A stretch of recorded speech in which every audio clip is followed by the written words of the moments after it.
Now, the Federal Health Minister Nicola Roxon will be pushing for other countries to follow Australia's lead and to legislate for plain packaged tobacco at a summit that she's attending on disease prevention. The minister's currently in New York for a United Nations summit looking at some of the Western world's biggest killers such as cancer, heart disease and diabetes. And the minister joins us now from Manhattan. Nicola Roxon, good morning. Thanks for making time. It's a pleasure. How can this summit realistically achieve reductions in those preventable lifestyle-related diseases?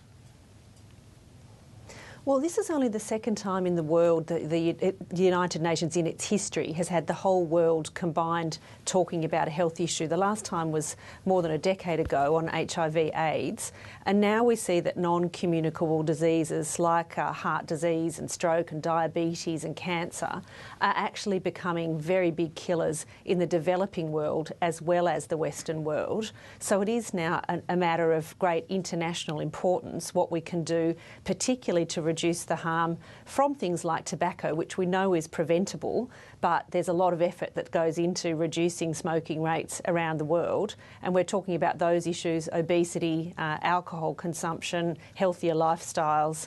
And it's very interesting how engaged the rest of the world is in the steps that Australia's taking for introducing plain packaging, and quite a lot of interest. Now, while you're away, the tobacco industry, as you're probably aware, has stepped up its fight. In fact, we can show our viewers some of the full-page ads running in papers this morning by the tobacco industry, once again saying it's going to be the end of trademark protections and foreshadowing possible legal action against the government once and if these plain packaging laws come into effect. How confident, Minister, are you that you'll prevail in this battle? Well, we're very confident, but it's really interesting to be at an international forum like this one, where you can compare with other countries around the world and even look at Australia's own history.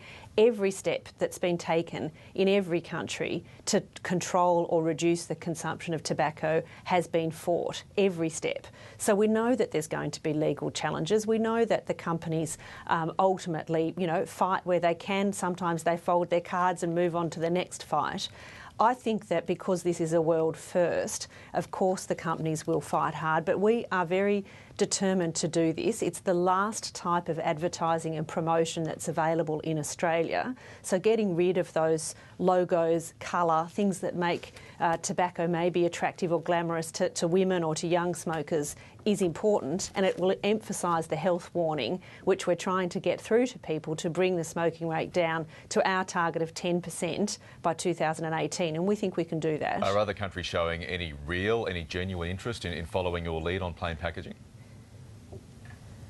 There's an enormous amount of interest. Look, every country's at a different stage. This is the next logical step for Australia, and there are other countries that are like-minded and are interested. But I'm actually more focused on making sure people understand what we're doing, that they look in their own country at what the next step is for them, and also to be aware of the tactics that tobacco companies are using. We can share that information, we can support each other, we can make sure that everyone knows what's going on in other countries.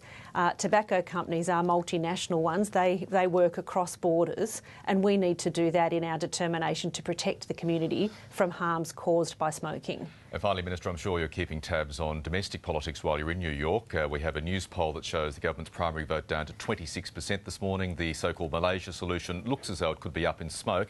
It's fair to say that the government's packaging is looking fairly tatty at the moment, isn't it?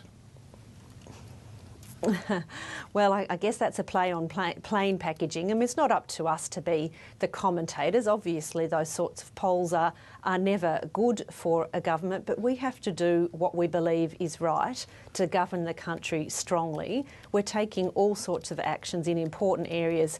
Health is one of them, but you can see what we're doing in education, the national broadband network, other areas. We just need to keep doing that, and the polls will come and go. Ultimately, people expect us to act in the interests of the community, and that's why I'm here arguing internationally for tobacco controls. OK, Nicola Roxon in New York, thank you very much again for your time this morning. It's a pleasure.